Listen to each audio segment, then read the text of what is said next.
रुखसती की रात थी। घर के सहन में हल्की रोशनी जगमगा रही थी और हर तरफ मद्दम सरगोशियाँ थी। लेकिन दुल्हन हलीमा के दिल की धड़कन बाकी सब आवाज़ों से ज़्यादा तेज़ थी। वो एक सादा नरम दिल लड़की थी जिसकी पूरी ज़िंदगी माँ बाप के साय में गुजरी थी। आज पहली बार वो एक नए घर में कदम रख रही थी और हर चीज़ इसे अजनबी सी लग रही थी। जब वो अंदर दाखिल हुई तो सबसे पहले इसका सामना सास से हुआ, जो मजबूत लहजे और बावकार चाल वाली औरत थी। चेहरे पर हल्की सी मुस्कुराहट थी, मगर अंदाज में एक राहत था। इसने हलीमा को और ज्यादा मोहतात बना दिया। पीछे खड़े सुसर ने मोहब्बत से दुआ दी कि यह घर इसके लिए खुशियों का सबब बने। हलीमा ने आयशा से सर झुका दिया, मगर दिल की घबराहट कम न हुई। इन सब के बीच एक शख्स खामोश खड़ा था, सैफुल्ला, इसका शोहर। वो कम बोलने वाला और अंदर से गहरा इंसान था। यही बात सब ने बताई थी, मगर आज इसकी खामोशी मामूल से कुछ ज़्यादा भारी महसूस हो रही थी। जब इसकी निगाह पहली बार हलीमा पर पड़ी तो इसने सिर्फ हल्की सी मुस्कुराहट दी, कोई लफ्ज़ नहीं कहा। बस यही बात हलीमा के दिल में सवाल बनकर बैठ गई। क्या वो खुश नहीं? क्या ये इसकी फितरत है? कमरे में जाने के बाद फिजा और ज़्यादा संजीदा हो गई। सैफुल्ला एक कुर्सी पर बैठ गया और सिर्फ सामने देखता रहा। हलीमा ने चंद बार हिम्मत की कि कुछ पूछे, मगर लफ्ज़ हलक में ही अटक गए। इसी दौरान दरवाज़ा हल्का सा खुला और अंदर नन झांकती हुई बोली कि भाभी घबराए नहीं, भाई ऐसे ही हैं, बात कम करते हैं मगर बुरा नहीं सोचते। इसकी बात ने लम्हा भर को फिजा में नरमी पैदा की, मगर हलीमा के दिल की बेचैनी ना कम हुई।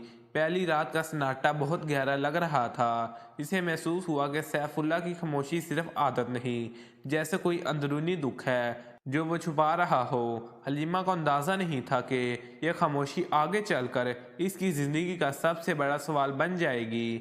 अगली सुबह सूरज की हल्की रोशनी कमरे में दाखिल हुई तो हलीमा की आंख खुल गई।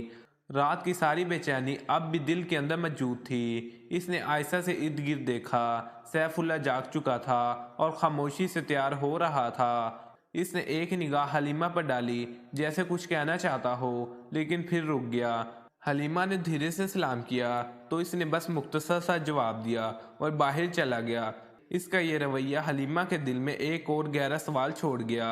नीचे आई तो सास बरामदे में बैठी चाय पी रही थी। उन्होंने हलीमा को देखकर बस इतना पूछा कि नींद ठीक से आई। लहजे में नरमी थी, मगर वो घरेलू राब अब भी कायम था। नंद ने किचन से झांक कर मुस्कुराते हुए कहा कि भाभी, आज पहला दिन है, डरना नहीं, सब ठीक हो जाएगा।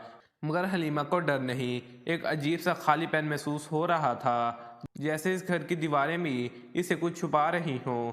सुसर नाश्ते की मेज पर बैठे अखबार पढ़ रहे थे। उन्होंने शफकत से इसे अपने साथ बैठने को कहा, मगर सैफुल्ला की कुर्सी खाली देखकर हलीमा का दिल फिर बैठ गया। नाश्ता करते हुए सब अपने कामों में लग रहे, मगर सैफुल्ला कहीं नजर न आया। नंद ने बताया कि वो सुबह सवेरे ही दफ्तर निकल गया। हलीमा के लबों पर एक लम्हे को हैरत आ गई। बगैर बात किए, बगैर कुछ कहे दिन गुजरता गया। सास ने इसे घर के काम सिखाने शुरू किए, मगर हलीमा ने पूरे दिल से कोशिश की। मगर दिल हर पल वही सोचता रहा कि इसके शोहर का रवैया इतना खामोश क्यों है।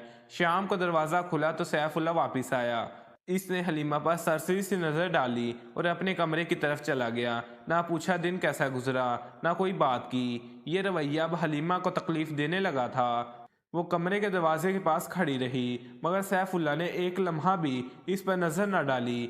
इस रात हलीमा ने पहली बार महसूस किया कि शायद इसकी शादी में कोई ऐसी बात है जो इसे अभी तक बताई नहीं गई, और ये बात सैफुल्ला की खामोशी से कहीं ज्यादा खतरनाक हो सकती है। तीसरा दिन चल रहा था, लेकिन हलीमा के दिल में उलझने कम होने के बजाय बढ़ती जा रही थी। सैफुल्ला का रवैया अब सिर्फ खामोशी नहीं लगता था, जैसे वो किसी अंदरूनी जंग में मुब्तला हो। हलीमा ने सोचा शायद वो खुद बात करे तो माहौल कुछ नरम हो जाएगा, मगर जैसे वो कमरे में दाखिल हुई, सैफुल्ला हमेशा की तरह गुमसुम बैठा मिला, जैसे किसी गहरी सोच में डूबा हो। हलीमा ने हिम्मत करके पूछा, आप ठीक हैं? इसने पल भर को इसकी तरफ देखा, फिर धीरे से बोला, हाँ सब ठीक है। मगर इसकी आवाज़ ही बता रही थी कि सब ठीक नहीं। बाद में नीचे गई तो सास ने इसे काम में लगा लिया। सास के लहजे में शक नहीं था, मगर एक खामोश निगरानी ज़रूर थी, जैसे वो बार बार देखना चाहती हो कि नई दुल्हन घर के साथ कैसे चलती है। नंद ने एक दो मर्तबा हंसी मजाक करके माहौल हल्का करना चाहा, مگر حلیمہ کے چہرے کی نرمی میں بھی ایک تھکن آ چکی تھی۔ دوپہر کے وقت حلیمہ کچن میں برتن دھو رہی تھی کہ اچانک ساس نے پوچھا، بیٹی سیف نے کچھ کہا؟ وہ آج کل بہت چپ ہے۔ یہ سوال سن کر حلیمہ کے اندر جیسے کسی نے درد کی لکیر کھینچ دی۔ وہ بس اتنا ہی کہہ سکی، جی وہ کم بات کرتے ہیں۔ ساس نے گہری سانس لی، کچھ کہنا چاہا مگر پھر رک گئی، جیسے ان کے پاس الفاظ تھے مگر وہ انہیں بولنے کا صحیح وقت تلاش کر رہی تھی۔ شام ڈھلے سیف اللہ گھر آیا۔ اس کی آنکھوں کے نیچے ہلکی سی تھکن تھی اور چہرے پر وہی پرانی خاموشی۔ حلیمہ نے آج فیصلہ کیا کہ وہ اسے یوں چپ رہنے نہیں دے گی۔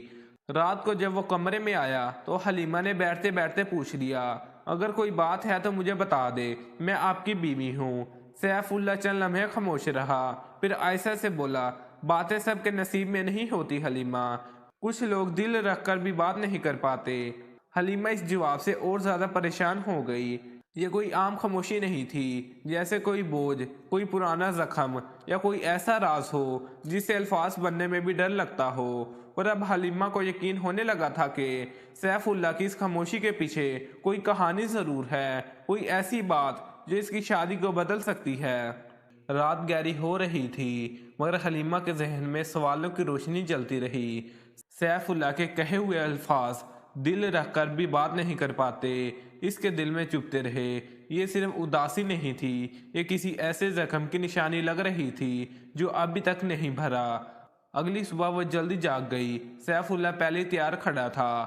آج اس کی آنکھوں میں عجیب سی نمی تھی، جیسے رات بھر نیند کا ایک پل بھی نصیب نہ ہوا ہو۔ حلیمہ نے سلام کیا، اس نے جواب دیا مگر یہ جواب بھی ٹوٹے ہوئے لہجے میں تھا۔ ناشتہ میز پر رکھا ہوا تھا، سوسر اخبار کے پیچھے چھپے بیٹھے تھے مگر ان کی آنکھیں بار بار سیف اللہ کی طرف جاتی تھی۔ ساس نے بغیر کچھ کہے چائے کا کپ اس کے سامنے رکھا مگر اس کے چہرے پر بے چینی صاف نظر آ رہی تھی، جیسے وہ سب کچھ جانتی تھی مگر بولنے سے خود کو روک رہی تھی۔ نند اپنی عادت کے مطابق ہنسی مذاق کرتی رہی مگر سیف اللہ کا چہرہ آج پتھر بنا ہوا تھا۔ وہ چند نوالے کھا کر اٹھا اور سیدھا باہر چلا گیا۔ اس کے جانے کے بعد سوسر نے گہری نظر ساس پر ڈالی، جیسے کوئی پرانی بات دوبارہ زندہ ہو رہی ہو۔ حلیمہ نے یہ سب محسوس کیا، گھر کی خاموش فضا جیسے کسی چھپی سچائی کا بوجھ اٹھائے ہوئے تھی۔ دوپہر کو وہ کمرے میں بیٹھی سلائی کر رہی تھی کہ اچانک ساس اندر آئی۔ انہوں نے دروازہ عائشہ سے بند کیا اور حلیمہ کے سامنے بیٹھ گئی۔ ان کے چہرے پر وہی رعب تھا مگر آنکھوں میں نرمی اور تھکن دونوں شامل تھے۔ بیٹی سیف کے بارے میں شاید تمہیں کچھ جاننا چاہیے، انہوں نے دھیرے سے کہا۔ حلیمہ کے دل نے دھڑکنا چھوڑ دیا۔ سیف پہلے ایسا نہیں تھا، بہت ہنستا بولتا سب سے گھلتا ملتا تھا مگر 2 سال پہلے وہ رکی، جیسے لفظ چن رہی ہوں۔ اس کی منگنی ٹوٹ گئی تھی، اس طرح نہیں جیسے رشتے ٹوٹتے ہیں۔ اسے دھوکہ ملا تھا، بہت برا دھوکہ۔ حلیمہ کا سانس جیسے اٹک گیا۔ ساس نے آگے کہا، اس کے بعد اس نے خود کو بدل لیا، بات کرنا چھوڑ دی، کسی پر بھروسہ نہیں رہا۔ ہم نے بہت کوشش کی مگر وہ پھر سے پہلے جیسا نہ ہو سکا۔ حلیمہ کے ہاتھ کانپ گئے، اسے لگا کہ وہ کسی ایسے شخص کے دل کے دروازے کے سامنے کھڑی ہے جو اندر سے ٹوٹ چکا ہے۔ ساس نے اس کا ہاتھ تھام کر کہا، بیٹا میں تم سے صرف ایک امید چاہتی ہوں، اگر کوئی اسے دوبارہ زندگی کی طرف لا سکتا ہے تو وہ تم ہو۔ اور حلیمہ کو پہلی بار لگا کہ اس کی شادی صرف نئی زندگی نہیں، کسی اور کی زندگی سنوارنے کا امتحان بھی ہے۔ شام کا وقت تھا، آسمان پر خنکی پھیلی ہوئی تھی مگر حلیمہ کے اندر عجیب سی گرمی اور درد اکٹھا ہو رہا تھا۔ ساس کی باتوں نے اس کے دل پر گہرا اثر چھوڑا تھا۔ اب وہ سیف اللہ کو صرف خاموش شوہر نہیں سمجھ رہی تھی بلکہ ایک ٹوٹے ہوئے انسان کے طور پر دیکھ رہی تھی جسے زندگی نے کبھی گہرا زخم دیا تھا۔ اسی رات جب سب اپنے کمروں میں جا چکے، حلیمہ نے ارادہ کیا کہ آج وہ سیف اللہ کی خاموشی کے پیچھے چھپی دیوار کو توڑنے کی کوشش کرے گی۔ وہ آہستہ سے کمرے میں داخل ہوئی۔ سیف اللہ کھڑکی کے پاس کھڑا دور اندھیرے میں دیکھ رہا تھا، جیسے ماضی کی کوئی چھوی اسے آواز دے رہی ہو۔ حلیمہ نے دھیرے سے پاس جا کر کہا، اگر آپ دل میں کچھ چھپائے رکھیں گے تو وہ زخم کبھی ٹھیک نہیں ہوگا۔ میں دشمن نہیں ہوں، میں آپ کی زندگی کا حصہ ہوں۔ سیف اللہ نے آہستہ سے پلٹ کر اس کی طرف دیکھا۔ اس کی آنکھوں میں نمی تھی مگر اس بار وہ نمی کسی کمزوری کی نہیں بلکہ کسی طویل قید کے ٹوٹنے کی تھی۔ कुछ लम्हे की खामोशी के बाद वो धीरे से बोला, मैंने सोच लिया है कि मैं किसी को अपनी जिंदगी में जगह नहीं दूंगा। हर रिश्ता मुझे कमजोर लगता है। मगर तुम। आवाज रुक गई। हलीमा ने हिम्मत करके पूछा, मैं क्या? सैफुल्ला ने पहली बार थोड़ा सा मुस्कुरा कर कहा, तुमने मुझे डराया नहीं, बस समझा। और शायद मैं इस बार फिर भरोसा करना चाहता हूँ। ये सुनकर हलीमा की आंखों में आंसू आ गए, मगर खुशी के आंसू। पहली बार इसे लगा कि इसकी मेहनत और दुआएं दरवाज़ा खोल रही हैं। इसने आयशा से इसका हाथ थाम लिया। सैफुल्ला ने भी पहली बार इसका हाथ मजबूती से थामा, जैसे बरसों की तन्हाई एक लम्हे में ख़त्म हो रही हो। अगली सुबह फिजा बदल चुकी थी। सैफुल्ला नाश्ते की मेज़ पर बैठा और पहली बार हलीमा से पूछा, तुमने रात को खाना ठीक से खाया था? नंद ने हैरत से आंखें फैलाई। सास ने बेख्तियार शुक्र अदा किया और सुसर ने मुस्कुराकर अखबार बंद कर दिया। घर की खामोश दीवारों में पहली बार जिंदगी की हल्की सी गूंज सुनाई दी। दिन गुजरते गए और सैफुल्ला की कम बात करने वाली आदत आहिस्ता आहिस्ता हल्की होने लगी। वो अब कभी कभी खुद बात छेड़ लेता, कभी हलीमा की मदद कर देता, कभी इससे पूछ लेता कि इसका दिन कैसा गुजरा। ये तब्दीली छोटी थी, मगर मोहब्बत का पहला कदम हमेशा छोटा ही होता है। और एक रोज जब हलीमा ने चाय सामने रखी तो सैफुल्ला ने रुके बगैर कह दिया, हलीमा, तुमने मेरी जिंदगी को फिर से जिंदा किया है। हलीमा ने दिल ही दिल में शुक्र अदा किया। इसकी शादी सिर्फ एक जिम्मेदारी नहीं रही थी, एक नए ताल्लुक की मजबूत बुनियाद बन चुकी थी। आखिर में हलीमा ने सिखाया कि बास दिल खामोशी में भी बहुत बोलते हैं, बस इन्हें सुनने वाला चाहिए होता है। और अगर आप इस कहानी से जुड़ गए हैं तो दिल से खुश रहें और मेरी कहानियों के सफ़र में हमेशा साथ रहें। दोस्तों, हमारे चैनल को सब्सक्राइब करो, साथ में वीडियो को भी लाइक करें। अल्लाह हाफिज़।